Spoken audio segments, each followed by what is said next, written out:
like, this is good. The fact that we're here at Brentwood United Methodist Church talking about race with a diverse audience is good. I feel like that the time is right to have and continue the conversation about the racial divide that has weakened our country. And so, so this is a redeeming moment, I think. In addition, CORE participated in Warm Them Winter last weekend, which was an amazing opportunity to talk to about 200 youth and young adults, specifically about racism and how that has played out. And the feedback and the interaction and the energy in the room was amazing. People want to talk about it, especially young people want to talk about it. They don't want to be closed off with the conversation. And I think being silent has really continued the racism. But once we start to talk about it and address it, then we can start to heal. Mm-hmm.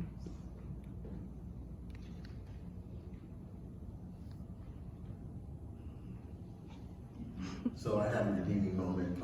I have redeeming moments every time things like this happen, because it's so outside of the character of the body of Christ in this country. And so when I see people engaging in table fellowship around this issue, that to me is a redeeming thing.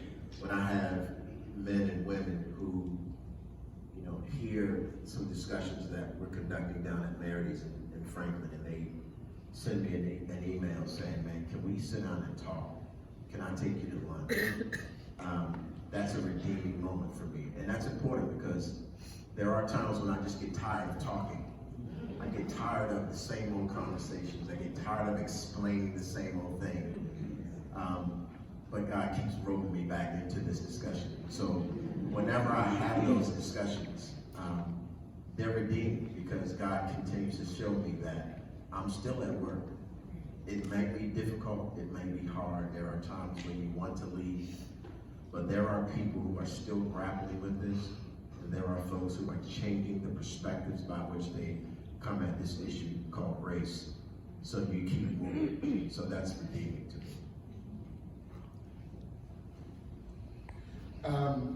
I think for me, there's one moment that kind of encapsulates my work that I've done in this field thus far. I was a part of the group that organized the Community Oversight Board campaign in Nashville. And I can talk about that all day long, so I'm gonna have to limit myself. But at the heart of that campaign was a mother who lost a son, a father, and she was the heart of that. She came to all our meetings. She came up with a lot of the ideas.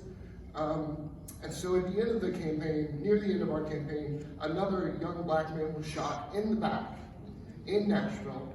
And so we had two women at the core, two black women, mothers at the core of this campaign. And they were the heart and soul of this campaign. When it was voting day, election day, and the results came in, and we found out that we had won 59% of the vote in Nashville. The two mothers embraced one another in tears, and we all danced around them. They were still at the heart of the movement, of the room, and we all danced to Ain't No Stopping Us Now. The most beautiful, redeemable moment I've been a part of. Those two mothers who lost their sons got a little bit of justice that day.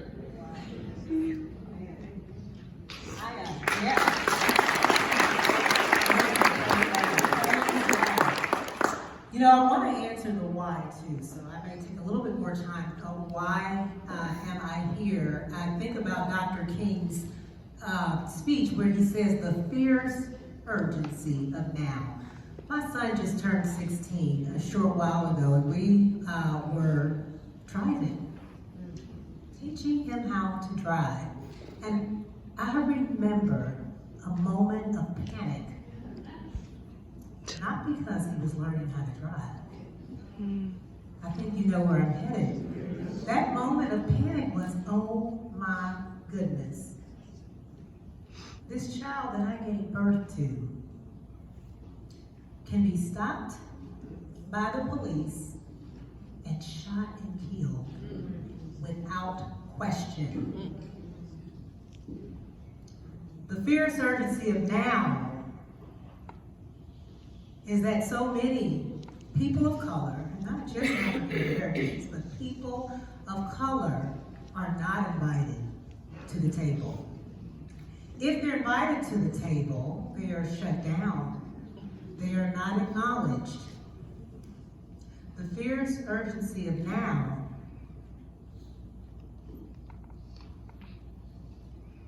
is to allow everyone to have a voice, to take up space and to be heard.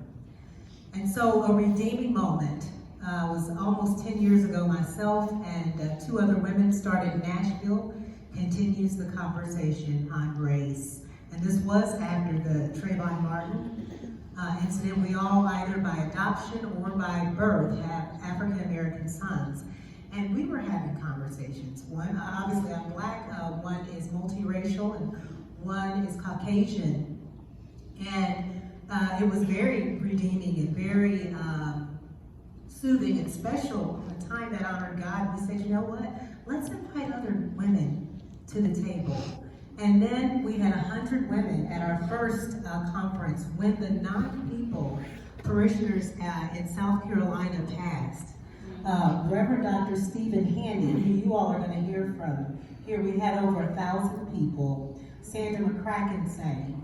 We had 12 pastors from across all of Nashville in worship and praise. And Dr. Meeks talked about sort of the juxtaposition of lament, tears, and then dancing. And that is what we experienced with 1,000 people, different faiths. There were some Jewish people there. And you should have heard, I still remember your message about the Marys, because you said there were the 3 Marys that were leading this prayer and conversation here in Nashville. And then on September 7th of just last year, Anthony was there, Sherry Cabin, Stephen Handy, Todd and Joy Jordan Lake. We're all at Christ Presbyterian Church, where we shared table fellowship. And Jamar Tisby, who wrote The Color Compromise, was our speaker. And it was a beautiful time. And so to see these types of conversations continue with the desire to bring about reconciliation, with the desire to see one another and to hear one another, is beautiful. It's to the glory of God, and I pray that we continue. Toy, is it okay if I say one more word? Yes. So this is kudos to the Tennessee Conference and our leader of the conference.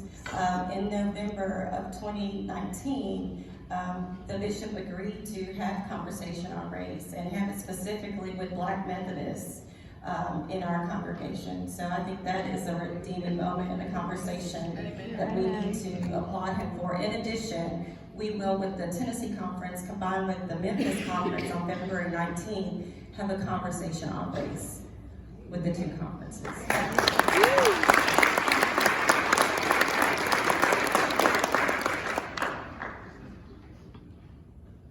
Do you have any last words? Do you have any last remarks?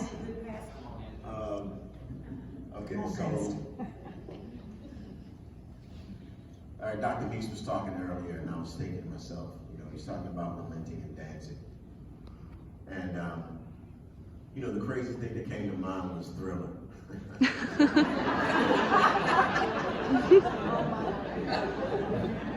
But let me tell you why that came to mind, right? So we all know that when I mentioned it, everybody has that dance in their minds, right? And the fact of the matter is, when you watch that video,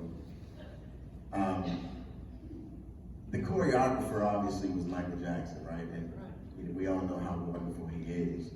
But we don't necessarily remember him. What we remember is the dance. And here's the crazy thing about this dance. Like, these were dead people who had been brought back to life to do something, right? They were all given a mission.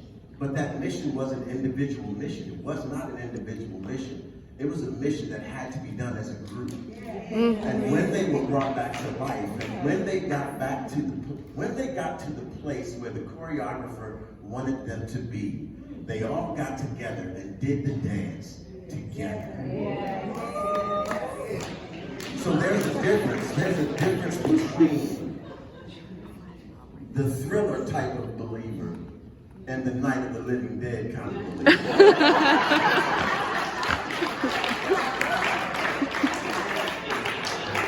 You've been operating in the Night of the Living Dead. Those dead people were brought back to life to eat and devour one another. We were not, as believers, brought back to life to eat and to devour one another, which is what we've been doing in this country when it comes to race. We have been brought back to life with a purpose, and that purpose, Dr. Meeks, is to dance.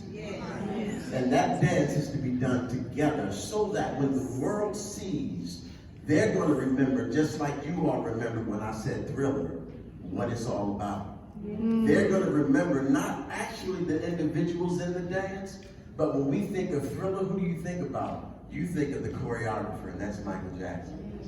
The world needs to see believers doing the dance so that when they see us dancing together, they will give glory to the ultimate choreographer.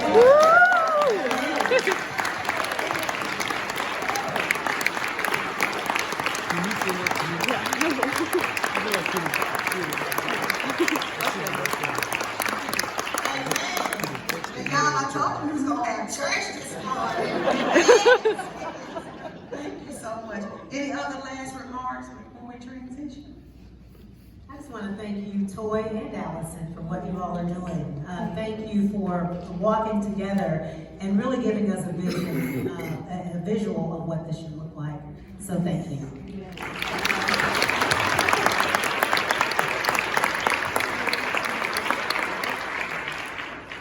Well, on that note, we can't thank you all enough for being here this morning and for all the ministry and time and energy that you pour into this work on the ground. So thank you very much.